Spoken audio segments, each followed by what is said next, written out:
Imagine the heart-wrenching agony of families waiting for closure, only to face frustrating delays and a fragile peace deal. That's the raw reality gripping Israel and Gaza right now. But here's where it gets controversial. As two more bodies, claimed by Hamas to be hostages, are handed over, accusations fly about who's truly honoring the ceasefire agreement. Let's dive deeper into this unfolding story, breaking it down step by step to make sense of the complexities for everyone. Just a short while ago, Israel's government confirmed receiving 2 sets of remains from Gaza, which the militant group Hamas insists are those of abducted individuals. These bodies were carefully passed through the Red Cross to Israeli authorities and have now been brought into Israel for official identification. Hamas had reported discovering them within Palestinian territory over the weekend. This brings the total number of deceased hostages returned to 12 out of 28, with the previous 10 having been released before this latest batch. The holdup in delivering the rest has sparked widespread indignation in Israel, where the truce terms negotiated just last week explicitly demanded the liberation of every hostage, whether alive or deceased, from Gaza. Hamas officials have explained their difficulties, citing the immense challenge of locating remains buried beneath piles of debris from the conflict. In response, the office of Israeli Prime Minister Benjamin Netanyahu has mandated that the Rafah border crossing, a key gateway between Gaza and Egypt, stays shut for the time being. Reopening it, they state, hinges on the full retrieval of the remaining hostage remains and the complete enforcement of the ceasefire pact. For those unfamiliar, this crossing is absolutely essential for Palestinians, serving as a lifeline for those urgently seeking medical care outside Gaza and for thousands hoping to come back home after being displaced. The Israel Defense Forces, IDF, have emphasized that Hamas must stick to the deal and take all required actions to ensure every hostage is returned. Yet, the United States has played down claims that these delays represent a violation of the agreement, which President Donald Trump hailed as a significant diplomatic triumph during his recent trip to Israel and Egypt. Interestingly, while the official text of the deal remains unpublished, a version that leaked in Israeli media seems to anticipate that some bodies might not be retrievable right away, accounting for practical hurdles. Hamas points the finger at Israel, arguing that relentless airstrikes have turned much of Gaza into rubble, making recovery efforts exceedingly tough. Moreover, Israel has barred the entry of heavy equipment like bulldozers and excavators into the area, further complicating the search. And this is the part most people miss.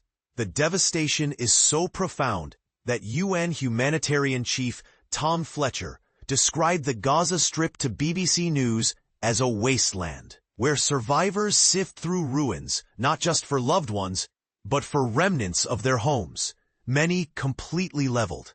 As part of this U.S.-mediated truce, Hamas also released all 20 surviving hostages back to Israel.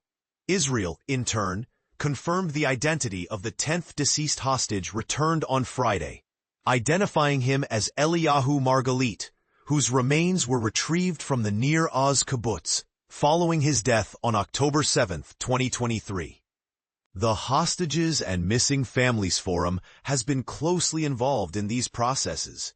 Additionally, Israel freed 250 Palestinian inmates from its prisons and released 1,718 detainees from Gaza. On the Palestinian side, Israel transferred 15 bodies of Palestinians through the Red Cross to officials in Gaza on Saturday, adding to the 135 already received, according to the Hamas-led health ministry. But here's where it gets even more contentious. Separately, on that same day, a tragic incident claimed the lives of 11 members of one Palestinian family when an Israeli tank fired a shell, as reported by Gaza's Civil Defense Ministry. This marked the most lethal single event involving Israeli troops in Gaza since the ceasefire began. The IDF countered that their forces targeted what they deemed a suspicious vehicle, approaching the informal yellow line, an unmarked boundary separating areas under Israeli control in Gaza.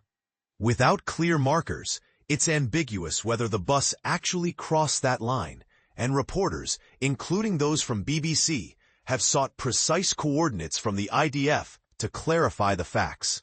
To provide some background, this all stems from Israel's military operation in Gaza.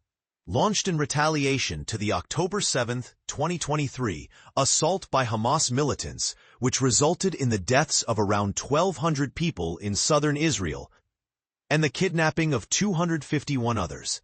Since then, Israeli actions in Gaza have led to the deaths of at least 68,000 people, per the Hamas-run health ministry, figures the UN deems credible. In a shocking development last September, a UN inquiry panel accused Israel of committing genocide against Palestinians in Gaza, a charge Israel vehemently denies as distorted and false. This situation raises profound questions. Is the delay in releasing hostage remains a genuine breach of faith, or a forgivable challenge given the rubble-strewn reality? Who bears more responsibility for the ongoing devastation? The airstrikes that created the obstacles, or the initial attack that sparked the conflict? And let's tackle the elephant in the room. Does the UN's genocide label hold water, or is it an overheated accusation? What do you think? Does this ceasefire truly pave the way for lasting peace, or is it just a temporary pause in a deeper cycle of tension?